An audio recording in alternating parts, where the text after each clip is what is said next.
Doctor साहब, जो हरियाणा के बॉर्डर पे जो किसान आंदोलन चल रहा है पिछले 1 साल से, वो आंदोलन बहुत सी बार सुनने को मिला कि भाई पूरा प्लानिंग के तहत आंदोलन होने लग रहा है और प्री प्लान हो रहा है। जो कुछ भी हो रहा है, किसान इतने दिन से बैठे हैं, जो मांगे हैं वो मतलब ऐसी मांग है कि भाई वो कभी पूरी नहीं हो सकती, या फिर बहुत से ऐसे सवाल उठाए जाऊं उस आंदोलन को लेकर। आपका क्या मानना है कि जो आंदोलन चल रहा है वो किसानों की जायज मांगों को लेकर चल रहा है, या फिर उसके पीछे भी कोई षड्यंत्र है? देखो, इसमें मेरा एक कहना है आशीष भाई कि जैसे ये किसान है ना, वो इस देश के नागरिक हैं। ठीक है जी। और किसान कौम ऐसी कौम है जिसने उस टाइम पर देश के लिए काम किया है जब सब चीजें फेल हो जाती हैं। कोरोना के दौर में भी अगर कोई चीज अगर देश को तरक्की के रास्ते पर लेकर जा रही थी तो वो किसान ही था। ठीक है। और जो सेना का जो बॉर्डर पे बैठा हुआ जो जवान है वो भी किसान का ही बेटा है। तो मैक्सिमम आबादी अपने देश की वो आज भी किसानी से डायरेक्टली इनडायरेक्टली जुड़ी हुई है जी। अब इस देश का नागरिक कोई डिमांड उठा रहा है, कोई मांग आपसे कर रहा है और वो आपसे किसी नियम को बंद करने की या कोई नया नियम बनाने की डिमांड कर रहा है, तो उसमें कुछ गलत है ऐसा कैसे हो सकता है? आप उसको जस्टिफाई करने के लिए उसके साथ खुले मंच पर बात क्यों नहीं कर लेते? मान लो सरकार ये कहती है कि ये पॉसिबल नहीं है, हम ये कहते हैं कि पॉसिबल है। आओ, आप ऑनलाइन डिबेट करो, आप लाइव चलाओ, रिकॉर्डेड मटेरियल नहीं चलेगा। हम आपको बताएंगे कि एमएसपी दिया जा सकता है और 100% दिया जा सकता है। कोई 1% भी बोझ डाले बिना दिया जा सकता और देश की तरक्की की गारंटी देते हैं होगी, नुकसान नहीं होगा देश को।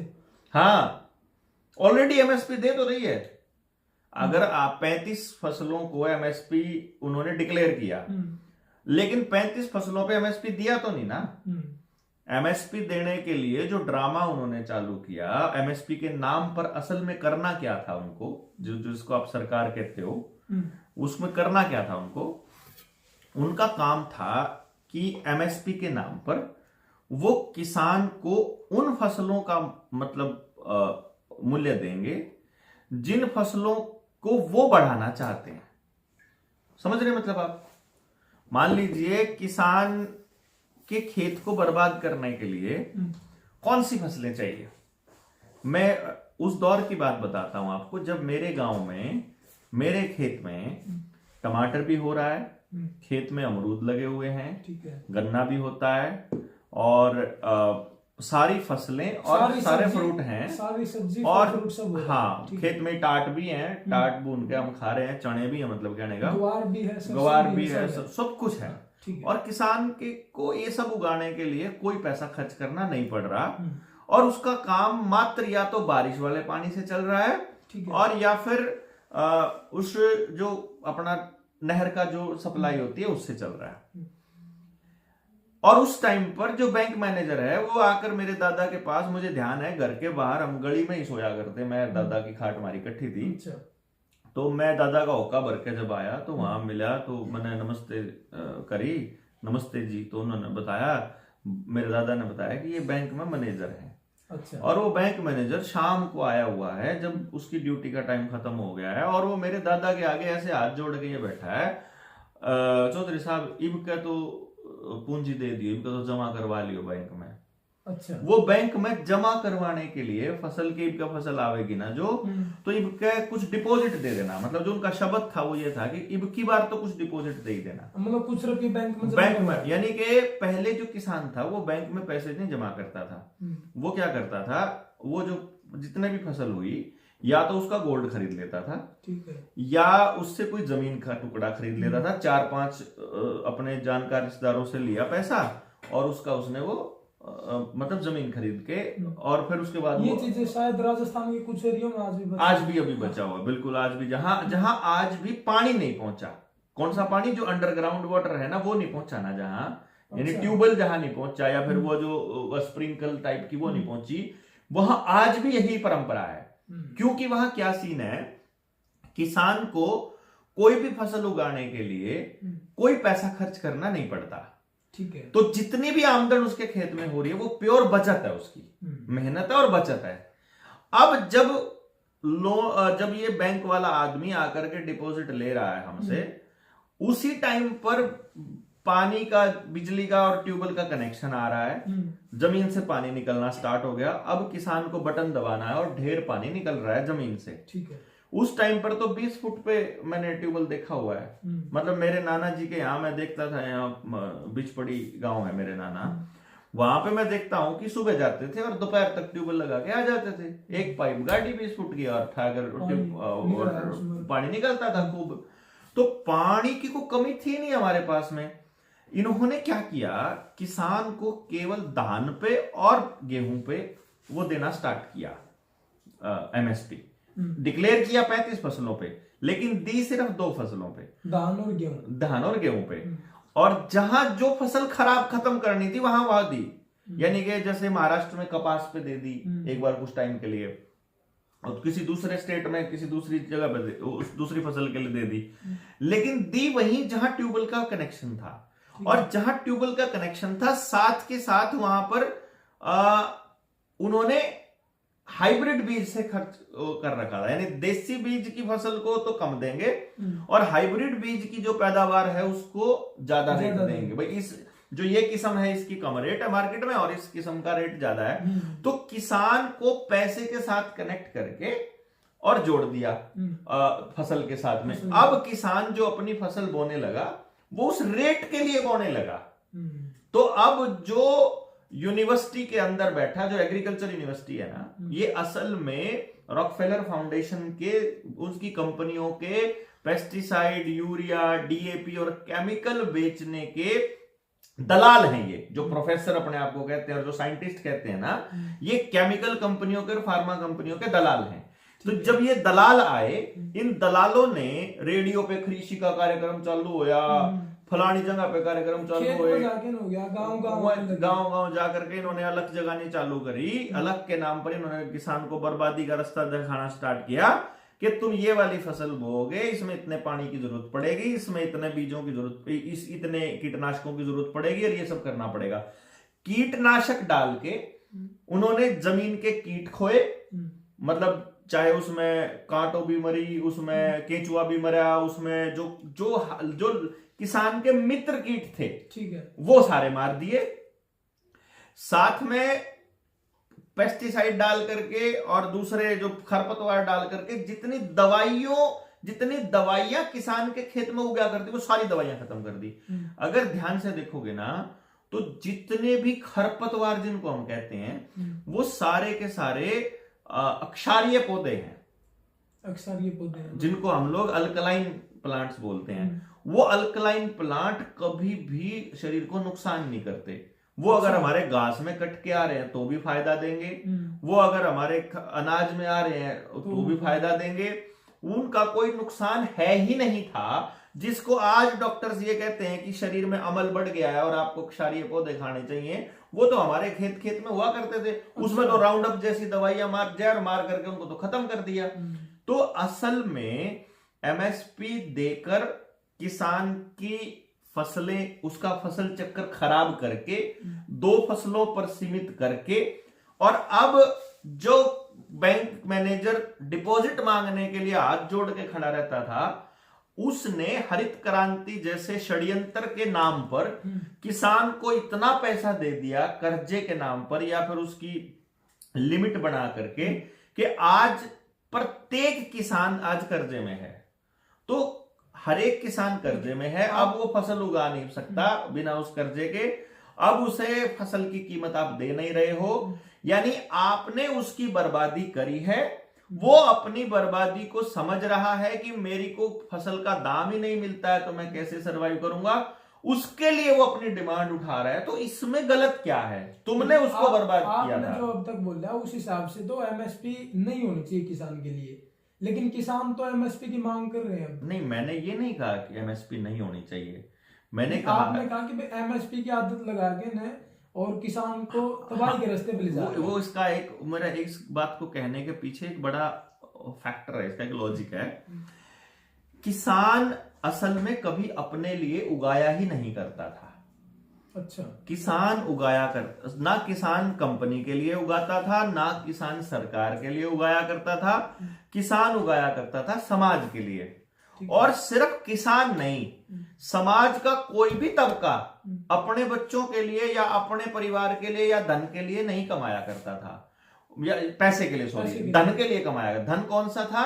जो असली धन होता है, चाहे सेहत हो, चाहे श्रम हो, चाहे ऊर्जा हो, चाहे डंगर हो, चाहे घास हो, चाहे अनाज हो, चाहे सोना चांदी हो, चाहे जमीन हो, ये असली धन है। प्राकृतिक, जो प्रकृति ने दिया है वो धन है। ठीक है।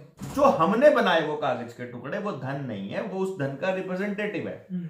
अब हमको उसने जो उगाया है, किसी ने भी जो काम किया है वो समाज के लिए किया। कैसे?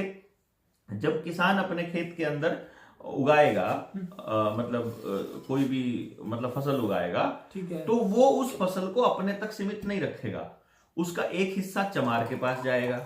चमारों को भी घर बटे होते थे कि तुम्हारे इतने इतने चमारों के परिवार हैं, इतने किसान के परिवार हैं। एक किसान के पास 5 एकड़ जमीन है, एक किसान के पास 2 एकड़ जमीन है। तो चमारों के परिवारों की संख्या, उनके घर में डंगरों की संख्या, उनकी जरूरतों के हिसाब से घर बांट दिए कि इन परिवारों को ये परिवार मिल गए। ठीक है। साल में इतने घास चाहिए, साल में इतना अनाज चाहिए, उसके हिसाब से वो उतना अनाज और उतना घास खरीद लेकर के वो उसके बदले में क्या करेंगे?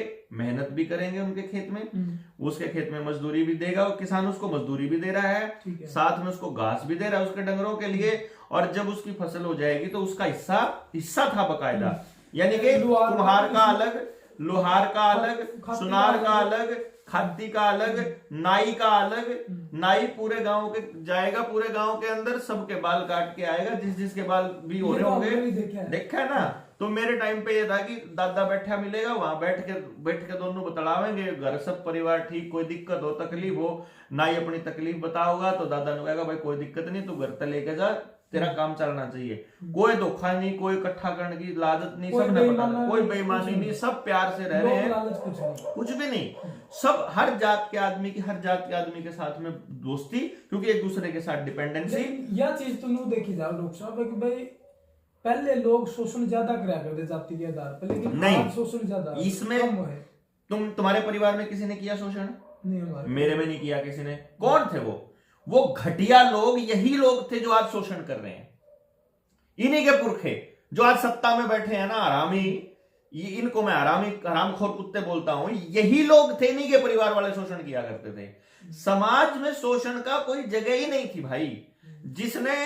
जिसने वहां नौकरी करनी स्टार्ट कर दी, जिसने बाहर निकल के जो अपने आप को गांव छोड़ करके जो भाग गए, जिन्होंने गांव को अकेला छोड़ दिया, वही लोग थे जो शोषण करया करते थे। यानी सत्ता में हिस्सेदार लोगों ने ही शोषण किया है। गांव में रहने वाले आदमी ने गांव में रहने वाले आदमी का कभी शोषण नहीं किया था।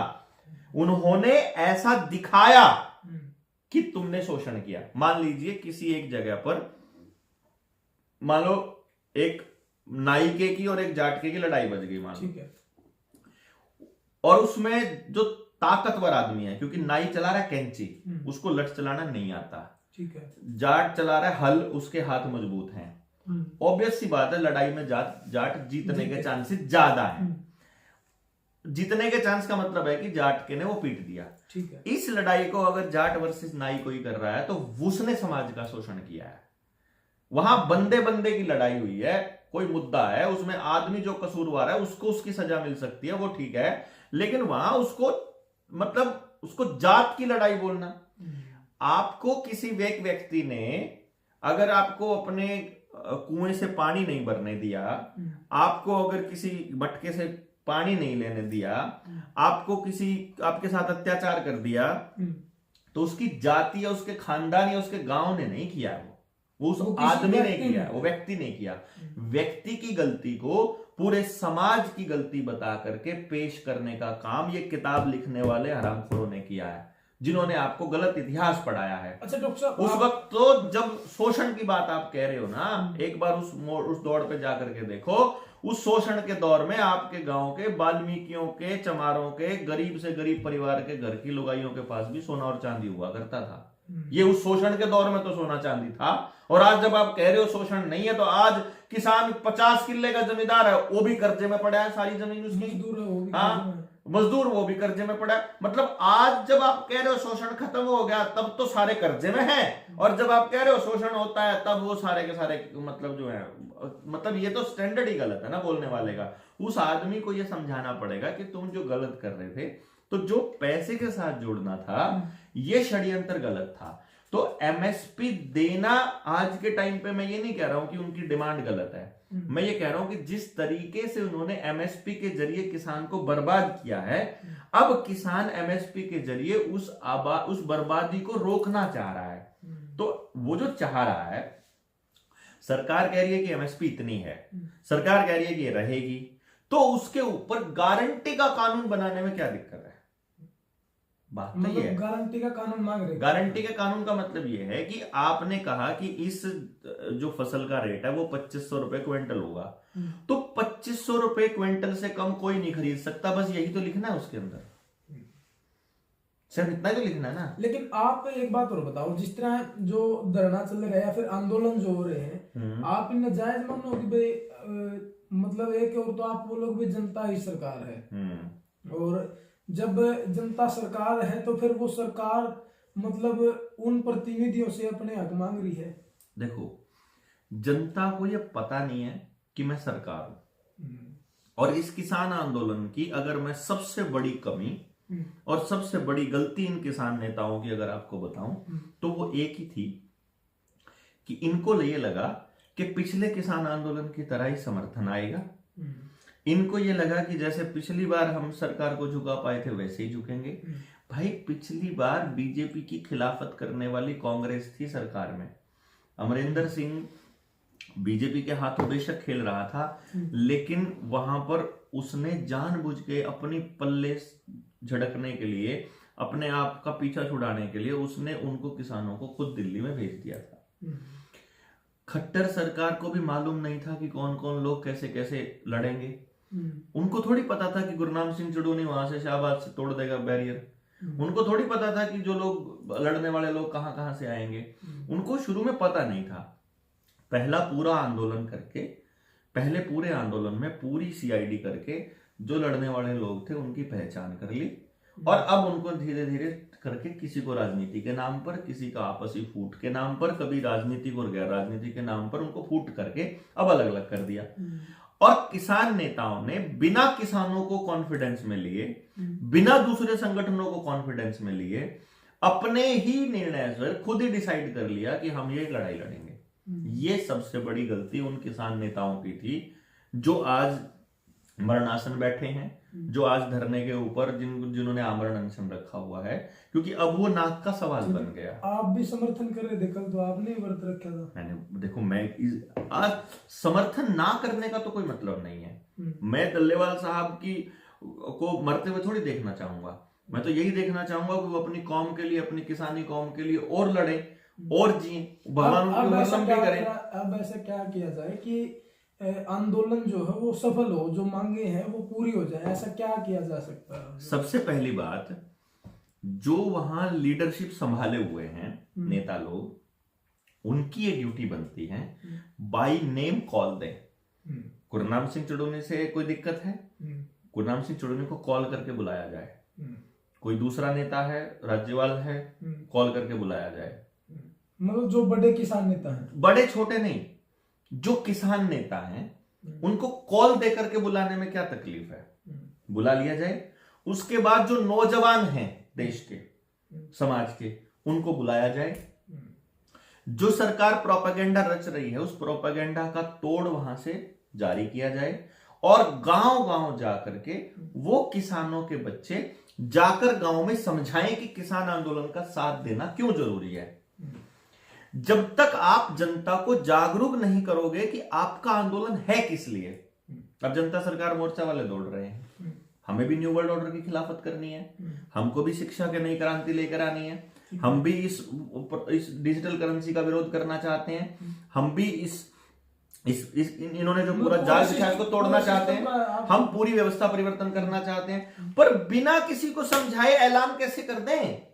हम इनकी व्यवस्था को बिल्कुल नकारना चाहते हैं, पर जिनको व्यवस्था कह रही है, जैसे आप कह रहे थे कि पहले तो शोषण होता था, अब नहीं होता। अरे उनको कोई समझाए तो कि पहले शोषण नहीं होता था, इसलिए हर घर के अंदर सोना चांदी था। मतलब कोई दूसरा रास्ता पहले तैयार तो किया, पहले आपको समझाया जाए कि जो आपको बताया जा रहा है वो झूठ है और सच ये है और ये सही है और ये लड़ाई है और इस पे ऐसे बढ़ना है।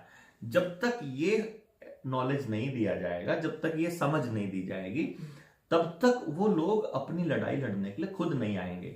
वहां किसान नेताओं की कॉल पर दिल्ली कोई नहीं गया था, वहां अपनी लड़ाई लड़ने गए थे लोग बाग। उनको खुद लग रहा था ये मेरी लड़ाई है। अब की बार उनको लग रहा है कि किसान नेताओं की लड़ाई है। ये फर्क है उसमें और इसमें ये फर्क है थोड़ा सा। तो इसलिए इन नेताओं को ये चाहिए कि वो उन लोगों को बुलाए जिनका समर्थन उनको चाहिए। वीडियो बनाकर ये कहना सभी आइए, ये तो तरीका नहीं है। ठीक है, एक बात और है, जिस तरह आप बता रहे कि भाई नौजवानों को जो है वहां ले जाया जावे और वहां बैठे आके न सबको षड्यंत्र समझाया जाए, या फिर जो सरकार हथकंडे अपना रही है उनके बारे में युवाओं को जागरूक कराया जाए, गाँव जाके न समझावे लोगों को। और दूसरी ओर एक मामला आया, नारनंद का गांव है बुडाना, ठीक है, उस गांव में होया एक महिला का और एक आदमी का मर्डर होया। 1 हफ्ते का बीच में गैप रहा और दोनों जो मर्डर हुए हैं वो बड़ी दरिंदगी से मारे गए, मतलब। और मारने वाले की उम्र एक की 19 साल और एक की 13 साल उम्र। और दोनों का कहना यो कि सिर्फ हमारा टारगेट किसी का मर्डर करना था, हमने कोई मतलब नहीं, कोई दुश्मनी नहीं।